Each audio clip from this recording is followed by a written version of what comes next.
This is Old Buck Dave, flying solo in this special bonus episode of Two Old Bucks.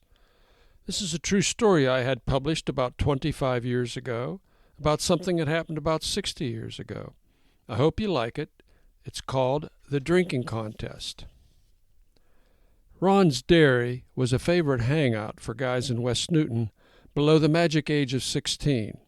Located on prime Main Street real estate, Ron's was a little restaurant with a counter and booths serving up the usual burger fare along with takeout dairy products. Around age 14, I was lucky enough to participate in Ron's remodeling celebration, which commemorated the replacement of his old wooden booths with sparkling new Formica-topped additions. We had a kind of a love-hate relationship with Ron, a 30-something single guy with thinning black hair and his trademark white apron worn at half-mast around his waist. Maybe that's too strong. It was more like he had mixed feelings when we showed up. Were we going to mix the sugar and salt again while Ron was busy frying up a half-dozen burgers?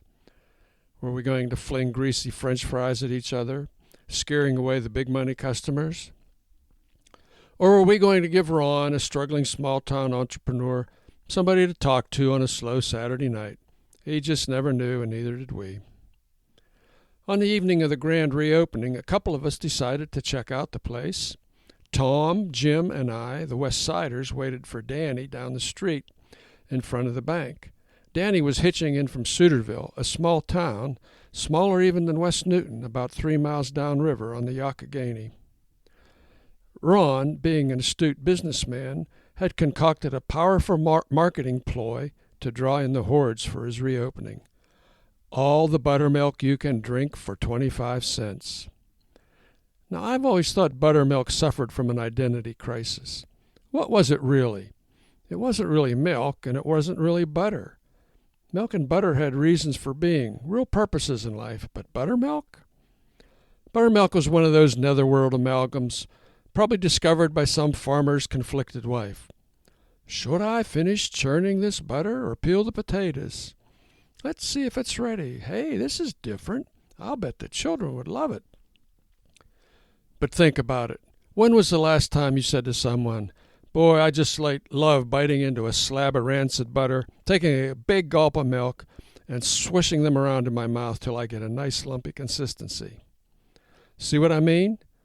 But 1960-ish Saturday nights in West Newton being what they were, one of us saw the buttermilk promotion as a way to liven up the evening.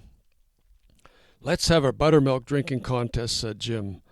"The losers pay for the winner's buttermilk. High-stakes poker, West Newton style." How could a guy resist? Well, one did. "No way I'm going to drink any buttermilk," I said. "But I'll gladly help pay for the winner's buttermilk. It'll be worth it just to watch." "Well, I appreciate that, 'cause I love buttermilk," said Jim.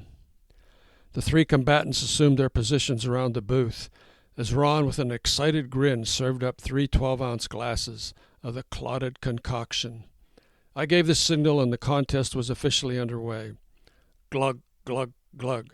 Danny and Jim quickly sprinted into the lead, but Tom doggedly hung on and managed to finish his clumpy cocktail. "Another round," I called to Ron. Ron's grin was bigger than ever. Yes, my idea's working, he must have thought, as he refilled the glasses. When I gave the signal, Danny and Jim each began chugging with an air of quiet confidence. Tom was quiet too, but he wasn't chugging. He stared at his glass, took a few tentative sips, and put down the glass. "I'm out," Tom said with a slow exhalation. Jim and Danny were definitely not out, though. Their second glasses went down faster than the first, as though they were getting their second winds. "Done!" shouted Danny. "Done!" echoed Jim a few seconds later. "Set 'em up, Ron," I called. Ron's grin didn't show his teeth anymore. You could feel him doing the mental math, running his fingers through his thinning black hair.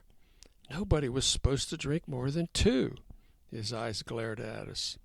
"Go," I signaled, and round 3 was underway. Danny was still chugging at a healthy, though somewhat slower pace. Jim seemed to be losing his enthusiasm, though, taking quick, shallow breaths after every few swallows. Tom tried to rally him. "Come on, Jimbo, suck it down. He's kicking your tail." Jim stepped up to the challenge and forced down the rest of his buttermilk, finishing a good 20 seconds behind Danny. Danny could smell victory and was perturbed at Jim's determination. "Give up? You barely finished that one," Danny jabbed.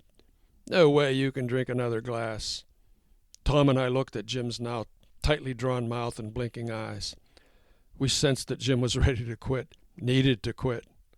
Then we looked at each other and we knew what we had to do. "He's not giving up," shouted Tom. "He's no wimp. He's a West Sider." "Show him, Jim," I chimed in. "You can't lose to a guy from Suter. Ron, 2 more glasses of your finest vintage buttermilk." No longer grinning, Ron glared at the 2 gladiators. "Are you sure?" he asked flatly. Ron, by this time, had clearly lost his enthusiasm for the concept of all-you-can-drink buttermilk.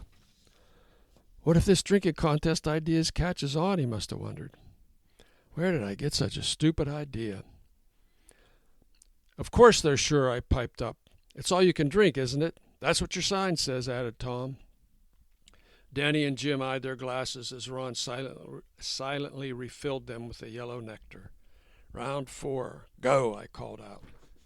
Danny and Jim seemed to slip into another dimension where time moved too slowly. Sip, swallow, breathe. Sip, swallow, breathe. Sip, swallow, breathe. No prisoners would be taken today. While Danny was making slow, steady progress, Jim seemed to be hitting the wall, as long-distance runners would say. Sip, swallow, breathe, breathe, breathe, breathe some more. Jim kept running his tongue over his lips, swallowing air. He didn't seem to be having as much fun anymore. "Jim, don't taste, just swallow. Come on, you can do it," said Tom, half pleadingly. Danny relentlessly pursued his goal at a near freeze-frame pace until at last glass number 4 was empty. "Done," he exhaled, looking up at Jim. Jim looked like someone with a mouthful of raw oysters who realized too late that he hated raw oysters. He closed his eyes and forced down what was to be his last taste of oyster milk. With his glass still nearly half full, he glanced at Tom and me and stared back at Danny. He couldn't stop licking his lips and swallowing. "I quit. You win," he said dejectedly. "All right, we have a winner," Danny hooted with a tinge of relief. "Now you guys can pay up so we can get out of here. I need some fresh air." Tom and I lovingly consoled Jim as we headed for the cash register at the front of the store. "Way to choke, Jimbo. I thought you loved buttermilk." "Are you sure you live on West Side?" I jabbed. "Well, he lost, but he does have a cute waddle now," countered Tom. As Ron took our money, his smile flickered briefly. I think he was happy to be rid of us. While Ron was making change, Jim mumbled something. "I don't feel good." "What?" I asked. "He doesn't feel good," translated Tom. Jim looked about 4 months pregnant as he stepped outside.